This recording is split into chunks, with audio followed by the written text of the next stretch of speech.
आप सभी का इंतज़ार हुआ ख़त्म। आ गया पावर स्टार पवन सिंह जी का बवाल गाना तुम सा कोई प्यारा भोजपुरी वर्जन का बवाल टीजर। जी हाँ, नमस्कार प्रणाम, मैं आपका भाई आशुतोष स्वागत करता हूं आप सभी को अपने ही YouTube channel power news Bhojpuri में। आपने अभी तक हमारे YouTube channel power news Bhojpuri को सब्सक्राइब नहीं किया है तो सब्सक्राइब कर लें और बेल का आइकन प्रेस कर लें ताकि हर एक प्रकार की खबरें आपको प्राप्त होती रहे। आप सभी को बता दूं कि आज मेरी आवाज़ में थोड़ा सा प्रॉब्लम हो रही होगी तो आप सब एडजस्ट कर लीजिएगा। चलिए आगे की खबर आप सभी को बताता हूं।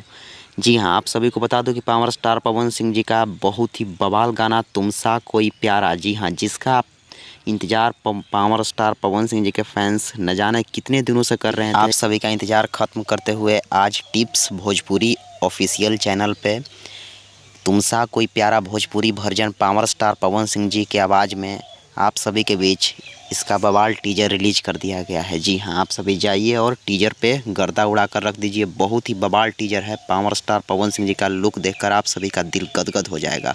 बहुत बवाल लुक है पावर स्टार पवन सिंह जी का। और इस गाने के बारे में आप सभी को बता दूं कि इस गाने को गाए हैं भोजपुरिया सुर सम्राट पावर स्टार पवन सिंह जी और साथ में प्रियंका सिंह जी। जी हाँ, और इस गाने को भोजपुरी वर्जन में लिखे हैं रोशन सिंह विश्वास जी और म्यूजिक दिए हैं अपना शेर भाई प्रियांशु सिंह जी। जी हाँ, तो बहुत ही बवाल गाना होने वाला है। और इस गाने के वीडियो में आप सभी के बीच पावर स्टार पवन सिंह जी के साथ दो मॉडल नज़र आने वाली हैं, जिनमें एक सौंदर्या शर्मा जी और एक लेखा प्रजापति। जी हाँ, यह दोनों model power star Pawan Singh ji के साथ आप सभी के बीच इस वीडियो में फुल सॉन्ग में नज़र आने वाली हैं। भोजपुरी में पावर स्टार पवन सिंह जी हमेशा से तांडव मचाते आए हैं और तांडव मचाने का काम किए हैं और भोजपुरी को बड़े लेवल पर ले जाने का काम किए हैं।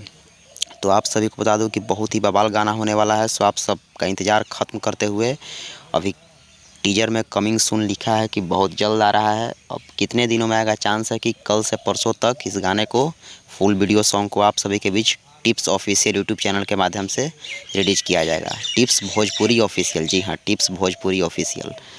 तो आप सब गर्दा उड़ाने के लिए तैयार रहिए, तांडव मचाने के लिए तैयार रहिए। तो मेरी यह बवाल अपडेट आप सभी को कैसी लगी, अपडेट अच्छी लगी तो वीडियो को लाइक करके शेयर लगा दे और चैनल पर नए हैं तो चैनल को सब्सक्राइब करके बेल का आइकन प्रेस कर ले। वीडियो देखने के लिए आप सभी भाइयों को तहे दिल से धन्यवाद। Thanks for watching, love you all, जय हो।